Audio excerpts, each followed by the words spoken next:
Assalamualaikum warahmatullahi wabarakatuh. Pada video kali ini saya akan menjelaskan tentang analisis mangan. Mangan adalah suatu elemen kimia dengan simbol Mn. Banyak dijumpai pada garam seperti mangan nitrat, mangan klorida, dan juga mangan sulfat sebagai ion Mn2+. Tujuan uji ini adalah untuk mengetahui adanya mangan pada garam yang telah dikeringkan. Untuk pengujian mangan yang pertama adalah uji pemanasan kering.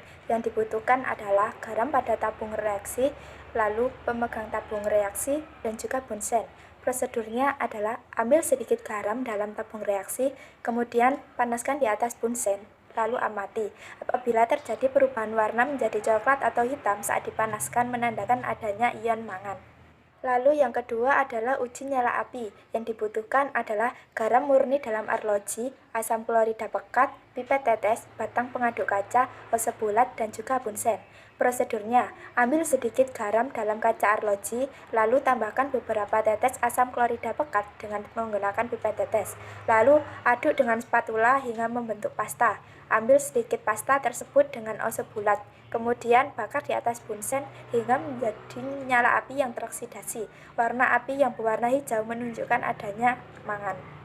Yang ketiga adalah borak bit test. Yang digunakan adalah garam murni, boraks, bunsen, ose bulat. Prosedurnya adalah ambil sedikit bubuk boraks dengan cara mencelupkan ose bulat ke dalam bubuk boraks. Kemudian ose dipanaskan pada bunsen, lalu ose akan membengkak membentuk manik-manik kaca berwarna transparan atau bits. Celupkan bits yang masih panas ke dalam kaca arloji yang mengandung garam, lalu panaskan kembali dalam nyala oksidasi atau dalam nyala reduksi api bunsen. Nyala oksidasi menjadi warna ungu muda, baik saat panas ataupun dingin. Reduksi bits terjadi tidak berwarna, baik saat panas ataupun dingin. Yang keempat adalah uji analisis mangan.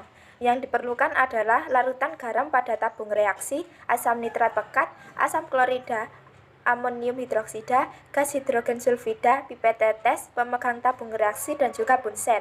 Prosedurnya, ambil sedikit nitrat pekat dengan pipet tetes, kemudian tambahkan ke dalam larutan garam pada tabung reaksi, lalu homogenkan, lalu panaskan beberapa menit pada bunsen, lalu tambahkan sedikit amonium klorida, panaskan kembali, lalu dinginkan pada gelas ukur yang berisi air, lalu tambahkan larutan hidroksida, lalu homogenkan, lalu lewatkan gas hidrogen sulfida melalui larutan tersebut. Ion mangan yang hadir dalam larutan bereaksi dengan hidrogen sulfida membentuk endapan yang berwarna seperti daging dari mangan sulfida tersebut. Yang kelima adalah tes natrium hidroksida air bromin atau uji konfirmasi mangan.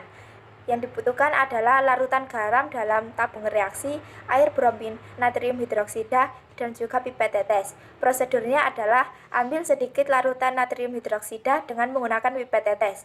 Tambahkan pada larutan garam yang sudah diambil, kemudian kocok. Ion mangan yang ada akan bereaksi dengan natrium hidroksida untuk membentuk endapan warna putih dari mangan hidroksida. Lalu tambahkan sedikit air bromin dalam endapan tersebut. Ion mangan yang ada pada endapan tersebut akan bereaksi dengan air bromin untuk membentuk endapan berwarna coklat dari mangan dioksida.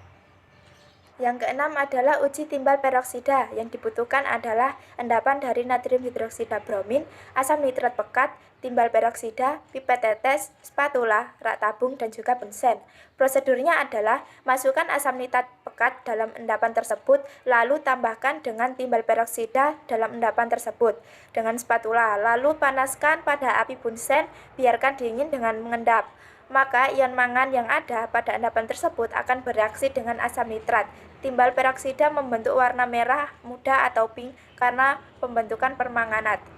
Sekian penjelasan dari saya. Apabila ada salah kata, saya mohon maaf. Wassalamualaikum warahmatullahi wabarakatuh.